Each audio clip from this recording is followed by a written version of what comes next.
This next recipe we're going to show is called Delicious Oat Burgers. For all you burger lovers out there. That's for sure. It's very easy to do. Normally I would just put the pot on the stove. This has 8 cups of water in here. I'm just going to add the ingredients that we're going to bring to heat up on the stove, and we'll be putting the oats in later. So this is tamari, organic tamari.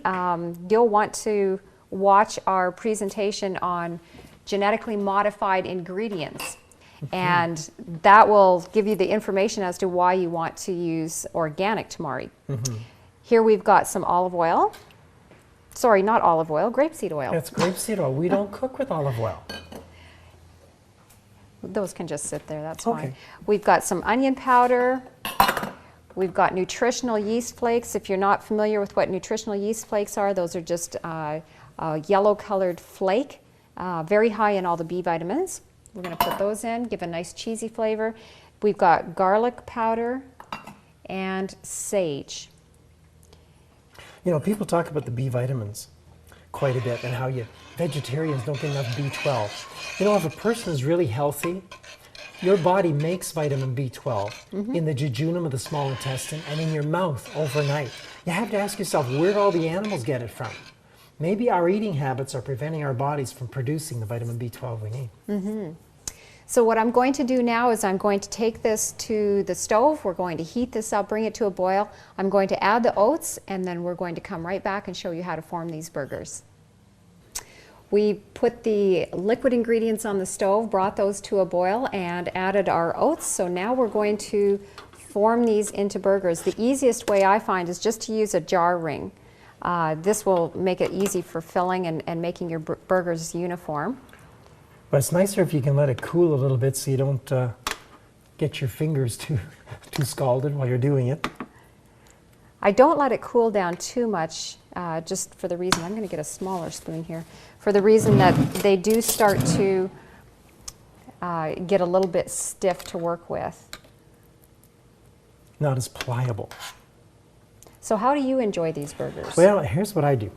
I take a nice slice of multigrain bread, and I put on that sacha inchi oil, and then I put avocado on there, and then a little bit of sea salt on the avocado. Then I put the burger on, and maybe I'll put some sprouts on top of that, or a piece of tomato, and just have it just like that. And sometimes I may use one of Jeannie's salad dressings or salad spreads and put that on top of the burger, like a cheese spread or something like that.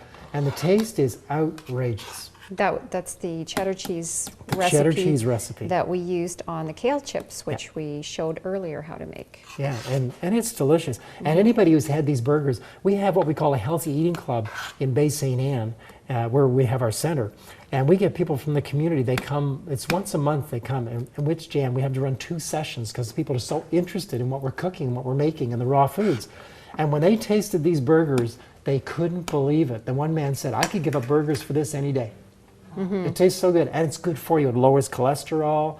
It gives you a good satiety level, too. You feel good after you've eaten them. They have a very meaty texture.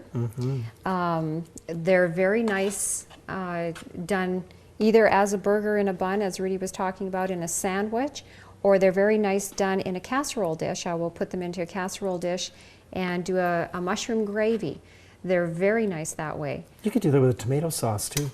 Be delicious. Yes, actually, some people that have taken the recipe and kind of experimented a bit with it, they've made it into meatloaf. I know we had one of our cleanse guests who enjoyed it so much, and she found a number of different ways to use it. Well, you know, something that's very important that I wanted to mention, whenever these recipes are put together, have you noticed that Jeannie's just dumping a bowl of this or some of this in? This is not something that she just says, oh, this looks about right. She takes and blends certain ingredients using tablespoon measures and teaspoon measures and 1 cup measures because of taking the things and putting them together to combine to make a certain kind of taste. So you're saying to measure? Yeah, to measure things is really important. If you get things out of whack, you can get a total different taste. And so you want to do it to taste. So now you can adjust this yourself too to make it taste however you want it to taste. But I'd recommend starting with the original recipe and then saying, okay, I've got everything down, taste it, and then say, oh, I'd like a little bit more of this in there. And then readjust it yourself. One other idea, just to let you know with these burgers, is they freeze very, very well. So you can put them into the freezer. So you can make up a month's supply. Well, our receptionist, her and her dad would do that. They would make up a large batch, put them into the freezer, and have them on hand. Then it makes it handy for you through the week or something when time is maybe a little bit harder to come by. Okay, so we here, look complete, huh? here we have a pan of burgers. These are going to go into the oven now. They're going to bake at about 400 degrees. Again, you'll have to watch your oven temperature, but 350 to 400 degrees. Bake them for 15 minutes, then flip them over and bake them for another 15 minutes. They're going to brown up nicely, and you'll be able to see the finished product shortly.